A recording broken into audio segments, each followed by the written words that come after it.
الحمد للہ وکفا وعلی عباده الذین اصطفى اما بعد۔ اللہ تعالیٰ نے قرآن مجید میں اپنے بندوں کو ایک خاص کام اور ایک بہت بڑے فضیلت والے کام کی طرف اشارہ فرمایا ہے۔ وہ خاص کام کیا ہے؟ وہ فضیلت والا کام، وہ خاص کام دراصل دعوت الی اللہ ہے، کہ اللہ کی طرف لوگوں کو بلانا، اللہ کی طرف لوگوں کو دعوت دینا۔ یہ ایسا فضیلت والا کام ہے کہ اللہ نے اس کام کے لیے اپنے مخصوص بندے انبیاء علیہ السلام کو قوموں کی ہدایت کے لیے بھیجا۔ تمام انبیاء اس بات کی طرف لوگوں کو راغب کرتے تھے کہ قولوا لا الہ الا اللہ تفلحون، کہ لا الہ الا اللہ پڑھ لو، کامیاب ہو جاؤ گے۔ کامیابی کے لیے دنیاوی جائیداد، مال و متاع، عزیز و اقارب، رشتہ دار، کاروبار، اسٹیٹس، کسی چیز کی ضرورت نہیں ہے۔ یہ کامیابی نہیں ہے۔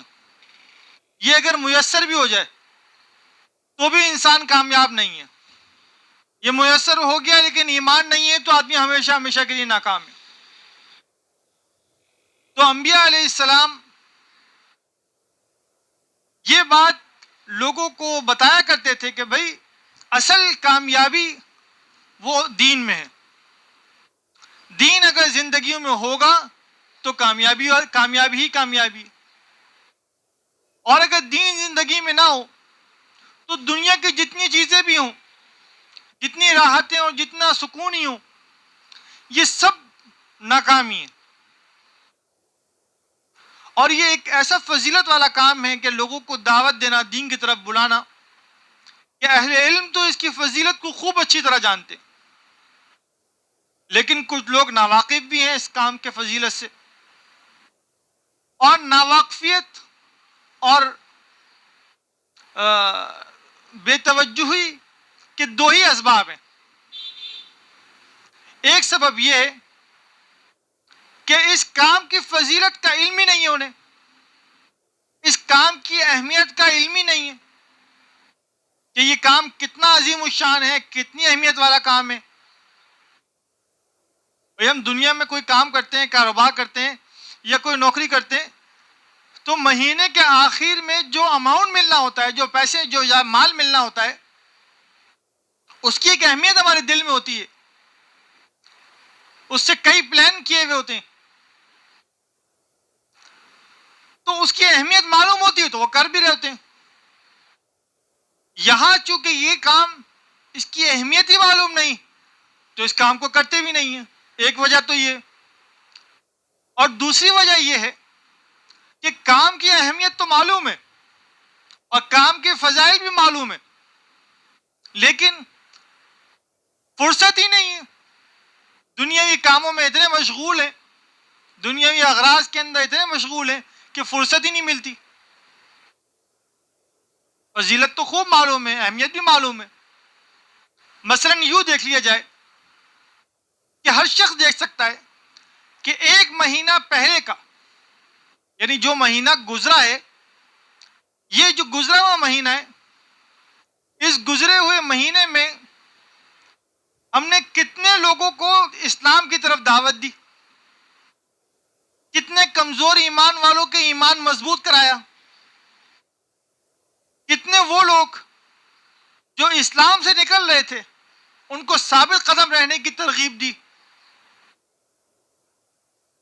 یا فروعی مسائل دیکھ لیں کہ کتنے لوگوں کو نماز کی طرف دعوت دی، اور اسی طرح زکوٰۃ کی طرف دعوت دی، اور جو حج، جن کے اوپر حج فرض ہو گیا تھا، ان کو حج کرنے کا کہا، قرآن مجید پڑھنے کا کہا، جو بد اخلاق تھے ان کے اچھے اخلاق کا کہا۔ یہ ساری چیزیں یہ سب دعوت کے اسباب ہیں، یہ دعوت اللہ کے اسباب ہیں. اور اس کے مقابلے میں اگر ہم یہ دیکھ لیں کہ جو گزرا ہوا مہینہ ہے اس میں ہم نے کتنا وقت اپنے کاروبار کو دیا، اپنے کارخانے کو دیا، فیکٹری کو دیا، دکانوں کو دیا، یا ملازمتوں کو دیا اپنا وقت، یا اسی طرح گھر والوں کو دیا، سیر تفریح میں گزارا، موبائل میں گزارا، دوست و احباب کے ساتھ گپ شپ میں گزار دیا. تو خود ہی اندازہ ہو جائے گا کہ جو کام دعوت والا کام تھا اس میں کتنا وقت دیا ہم نے، اور جو دنیاوی کام تھے اس میں کتنا وقت دیا ہے. تو جب اندازہ ہو جائے تو آدمی خود دیکھ سکتا ہے کہ بھائی اس کے دل میں کتنی اہمیت ہے اس کام کی. حدیث شریف میں آتا ہے کہ جب آدمی مر جاتا ہے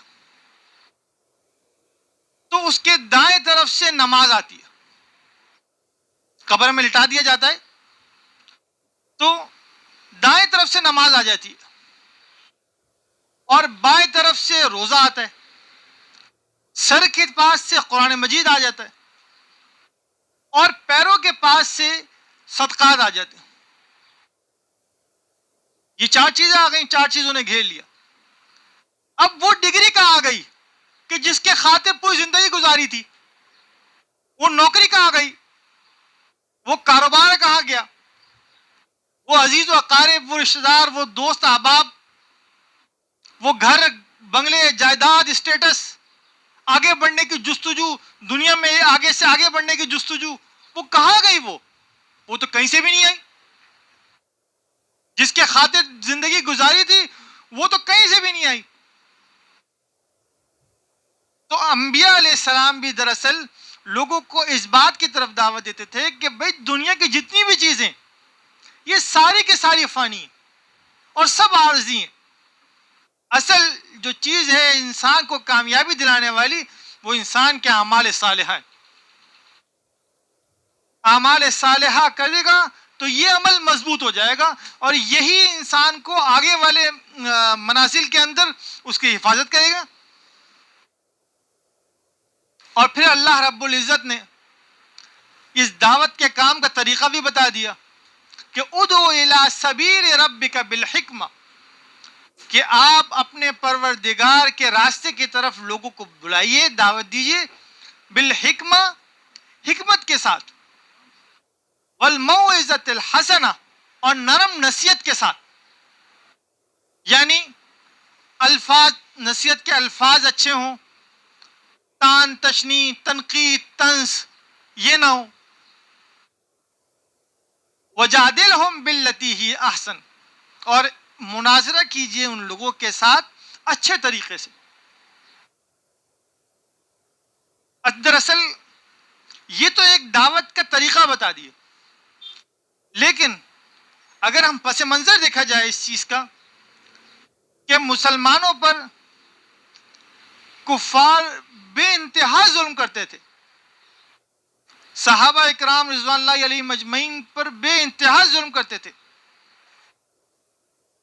وہ ظلم بھی برداشت کر لیا کرتے تھے، لیکن جو ایک اہم چیز تھی وہ یہ تھی کہ اپنے اشعار میں ان کی بیویوں کے ساتھ اظہار تعشق کرتے.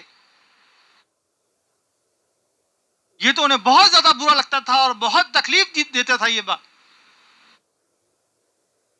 لیکن اللہ تعالی ان سے فرما رہے ہیں ان تصبروا وتتقوا، یہ جو کام کر رہے ہیں، یعنی یہ جو تکلیف دے رہے ہیں فزیکلی اینڈ وربلی، یہ جو آپ کو تکلیف پہنچا رہے ہیں، مار کے تکلیف پہنچا رہے ہیں، اپنے الفاظ سے تکلیف پہنچا رہے ہیں، ہر چیز سے تکلیف پہنچا رہے ہیں، یہ جو تکلیف پہنچا رہے ہیں آپ اس پر صبر کریں، وتتقوا، اور اپنے آپ کو بچائیں ان کی بیہودہ باتوں سے، یعنی جیسا وہ بیہودہ بات کرتے ہیں آپ اپنے آپ کو بچائیں.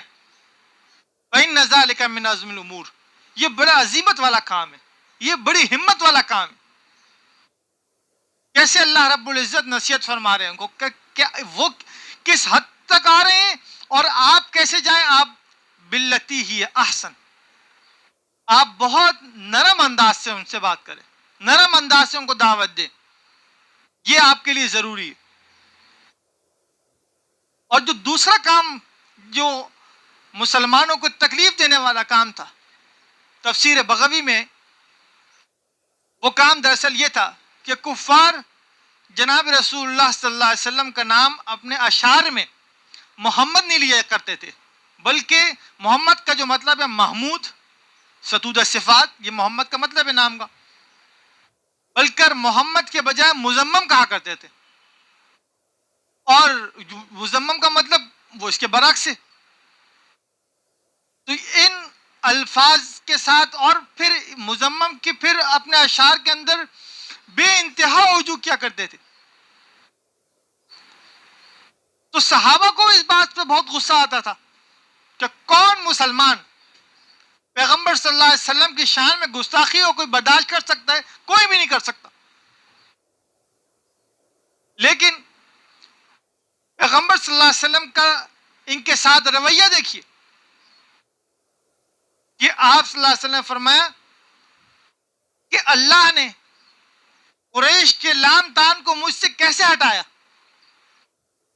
یشتمون مزممن ویلعنون مزممن وانا محمد، یہ تان تشنی اور لام تان مزمم کو کرتے ہیں اور میں تو محمد ہوں، میں محمد ہوں. اگرچہ ان کا مقصد، کفار کا مقصد مزمم سے پیغمبر صلی اللہ علیہ وسلم ہی ہے، لیکن پیغمبر صلی اللہ علیہ وسلم نے ان کی بات کو ہلکا کس طرح کر دیا کہ وہ جو لان تان کرتے ہیں وہ مزمم کو کرتے ہیں اور وانا محمد، اور میں تو محمد ہوں. کتنے اچھے انداز سے ان کی بات کو ختم کر دیا. اور ایک جگہ اللہ تعالیٰ فرماتے ہیں وَقُلْ لِعِبَادِي يَقُولُ الَّتِي هِيَ أَحْسَنُ، آپ میرے بندوں سے کہہ دیجئے کیوں نرم بات کہا کرے. کیوں؟ ان الشیطان ینزغ بینہم، کہ شیطان بیچ میں جھڑپ کرانا چاہتا ہے. جب جھڑپ ہو جائے گی عداوت پیدا ہو جائے گی، دشمنی پیدا ہو جائے گی، پھر نصیحت نہیں ہو سکتی. تو احسن طریقے سے بات کو ختم کر دیا جائے اور اپنی بات بھی بتا دیا جائے. یہ صحابہ اکرام رضوان اللہ علیہ مجمعین کو تعلیم تھی.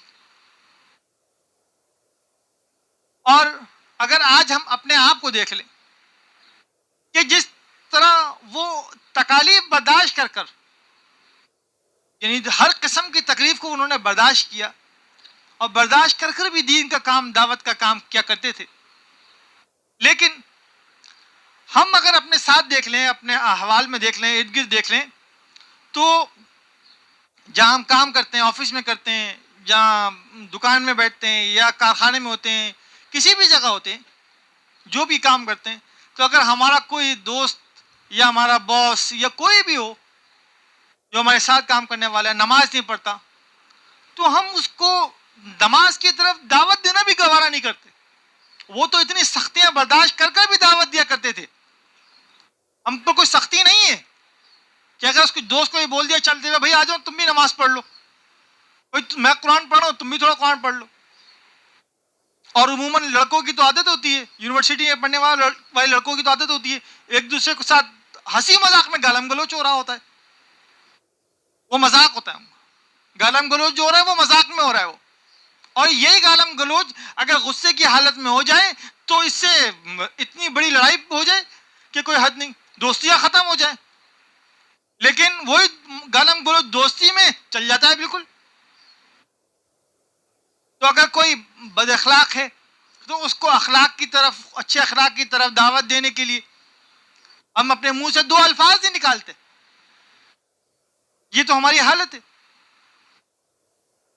تو میرے عزیز محترم دوستوں، بزرگوں، بات دراصل یہ ہے کہ ہم یہ جو دعوت کا کام ہے کہ لوگوں کو خیر کی طرف بلانا، ہم جہاں بھی ہوں، ضروری نہیں کہ اس کے لیے ہم ایک پورا اجتماع کریں یا ایک پورا پروگرام کریں جہاں یونیورسٹی میں پڑھتے ہیں. ہم اپنے عمل سے، اپنی باتوں سے، اپنے کام سے، جہاں بھی ہم ہیں تو یہ دعوت کا کام کر سکتے ہیں اور کرتے رہنا چاہیے تاکہ اس کام کی جو فضیلت ہے وہ ہمیں بھی مل جائے. اور میں بھی اللہ تعالیٰ سے دعا کرتا ہوں کہ اللہ کہ اس کام کے لیے مجھے اور میرے آل اولاد اور نسلوں کو قبول فرما.